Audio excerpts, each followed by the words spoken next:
Hey folks, thanks for watching my video. If you are new to my channel, subscribe now and ring that bell for future notifications. Thanks. What's good, y'all? It is your man Zentai Fit. Thank you so very much for tuning in. I got another comic book review for you. Today we are reviewing Power Rangers The Ranger Slayer #1. So as you know, usual when I review these comic books, I look at 3 different criteria: the good, the bad, and the morphin. So starting off with the good in this comic, we are in the world of the Coinless. By the Coinless, if you guys remember in Shattered Grid, there's a particular group of folks and people who used to be Power Rangers that don't have power anymore, so they are called the Coinless. So when I refer to that, that's who I'm talking about. So in this world, in Draken's world, where he comes from, in his dimension, we start off there in this comic, and it's just so fun going back there. It really sets a different tone, you know what I mean? And it's just good to see those characters, because you have Zach, he's back, you have Adam, Aisha, you have Bulk, and then we get to see Ranger Slayer come into the picture, going back to her world as she's kind of been traveling through space and dimensions. So now she's back in her world, back in Draken's world, and she's made connection with the Coinless. So #1, I just want to say it's just fun being able to go back to those moments with those characters, because you just feel like, man, it brings back memories of Shattered Grid and just, being able to kind of bounce back and forth between the dimensions. I like that kind of stuff. So I thought that was really cool. I also like the putty's design in this. This is a very small thing, but kind of gives me like those symbiotic vibes, almost like a Carnage or Venom type of a look to them. That would be dope if they did a new character in Power Rangers where like some random civilian character or something, a putty gets attached to him and it becomes like a symbiote type of thing, and he's like this new hero character. Tell me that wouldn't be dope. Just an idea. I'm just throwing it out there. Now the cool thing about Ranger Slayer in this comic, she's looking to reconnect with her old friends, and she's assuring them like, look, when everything that I did, I know I'm responsible for, but I was also under the mind control of Lord Draken, so she couldn't control the things that she was doing, but she still feels bad for that. She still wants to take responsibility, for all the lives that she took and all the destruction that she made as the Ranger Slayer. But she's assuring them like, hey, that's not me anymore. I'm not that type of person. I want to rebuild. I want to restore what's been broken, here in our world. And you definitely tell like the friends are kind of on the fences about it, especially Zach and Trini. They're like, yeah, I don't know, this doesn't seem like a good idea necessarily to give this Kimberly a second chance, so to speak. So I thought that made an interesting dynamic too, where she's back in her world, but it's like, hey, she was under the spell, but she wants to make things right. She wants to rebuild, what's kind of been broken in a sense. So, and we kind of already expected that with Ranger Slayer going back into her world. But, it's just really cool and intriguing to see that. Getting into the bad of this comic, if I could pick apart one bad thing, and mind you, not much, this is just me personally. Early on in this comic, we see Finster 5, so he's back in this comic as well. And Finster 5, he's always creating, something, right?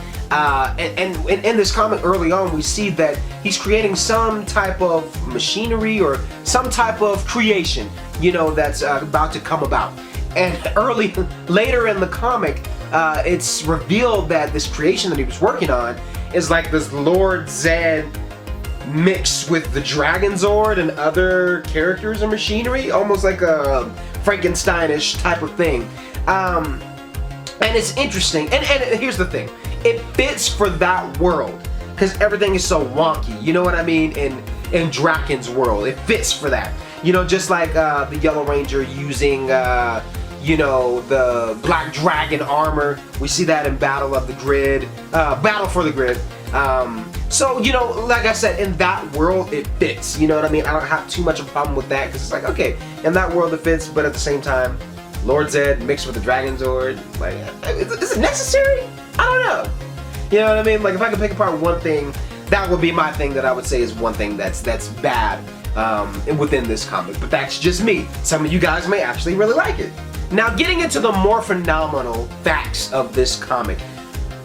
Rita Repulsa returns, y'all, and she is a ghostly, creepy looking Rita Repulsa. I definitely got those Rise of Skywalker vibes, if any of you guys have seen, if you're Star Wars fans here. But you know, like in Rise of Skywalker when Palpatine returns, and you can tell he's like decomposed and, you know, very frail and pale looking and stuff. You get that same kind of vibe from Rita Repulsa within this book, where, you know, she's kind of like creepy and nasty looking, more than usual. And Rita returns because of Trini. Trini resurrects, you know, Rita Repulsa in hopes that Rita will help her destroy Draken's army. But of course, it is Rita Repulsa, so that whole decision kind of backfires, which we'll talk about more here soon. We also get a zombie giant Goldar, which I thought was just really cool and kind of creepy as well. Same thing with Rita. And seeing these like different versions of those characters like in an afterlife type of thing is very interesting. But anyway, Ranger Slayer, she ends up using the Grave Zord, and Bulk is inside of that, you know, inside of the Zord with Ranger Slayer, and he's just freaking out because it's so awesome. Like, he's actually inside of a Power Rangers Megazord. He never thought he'd see the day, and he's doing it with one of his high school friends, so that was a cool moment. But on the topic of the Grave Zord, it gets demolished by this zombie giant Goldar, who surprisingly is moving a lot faster, you know, than what they expected. Now we also have these zombie ghost, you know, fallen Sentry Rangers that are like an army controlled under Rita Repulsa's, you know, control. So as I was reading this book and being a comic book fan, I was definitely getting some like Marvel zombie vibes. If anyone else is, you know, kind of familiar with that, I was like, man, this is Power Ranger Zombies right here. This is crazy. So I was definitely getting those vibes, but I liked it. I was like, man, this is definitely different. And all of that weirdness, all of that, you know, wonkiness, it definitely fits for this universe. It fits for that world, you know, in Ranger Slayer's world, in Draken's world, like all of that weirdness. I feel like you can do so much and twist things up as much as you want because it belongs in that dimension, you know what I mean? So it leaves space to do some weird shit, which is just really fun, you know what I mean? So I was really getting those Marvel Power Ranger zombie vibes. I thought that was cool. Now, in order for the, you know, Ranger Slayer and the Coinless to defeat Rita and her army, they have to team up with an enemy of their enemy. And that enemy is Scorpina, General Scorpina. Not just any type of Scorpina, but General Scorpina. She's a general now, y'all. Don't get it twisted. So they got to team up with Scorpina, who's like, you know, at high ranks right now, especially since Draken is missing. And so it really just ends in an epic, action-packed, you know, conclusion for that first issue, which I just thought was really fun. You know, obviously there was some tension between the Coinless and Scorpina and, you know, the Sentry Rangers, where they're like, you know, hey, these guys are enemies, but we have to work together in order to destroy Rita because obviously she's just too powerful, and the only way we're gonna beat her is together. So it was cool to see all of those characters come together, which we're gonna talk about more here in just a second. Now, getting into the conclusion of this book at the end, you know, they end up defeating Rita. Everything's all good. They beat her, and you know, they ended up working together, which I didn't know how that was gonna go with the Coinless and Scorpina and the Sentry Rangers, but they did it. They made it work. They made it work. But you can definitely still see that there is some room for tension left, especially between like Scorpina and Trini. You know, they don't necessarily see eye to eye, but everyone else, including the Sentry Rangers, including Finster 5 and Scorpina and the Coinless, they're like, hey, Ranger Slayer, since she was the closest to Draken ain't here no more. The dude's dead. We don't know where he is. So he's out of the picture, right? Since she was the closest to him, she was like his hitman, and she's here now and she wants to rebuild. She's got a whole new mindset. She's not a puppet anymore. Why not make her the new Draken? So, oh girl gets a costume update. She gets a new costume design. Battle for the Grid, I want that update. I want that skin, okay, for Ranger Slayer. I want that. I'm just throwing it out there. But, you know, she gets a new update, and it's just really cool and it's interesting for a character like Kimberly, because, well, this world's Kimberly. Because, again, she's like, look, y'all, I'm the Pink Ranger. You know what I'm saying? I'm not a leader. You know, I'm not trying to lead a team. I'm terrible at speeches. You know, like, I'm not trying to lead an army, you know, let alone rebuild a whole world. But, you know, now this is her new role. Now this is her new responsibility.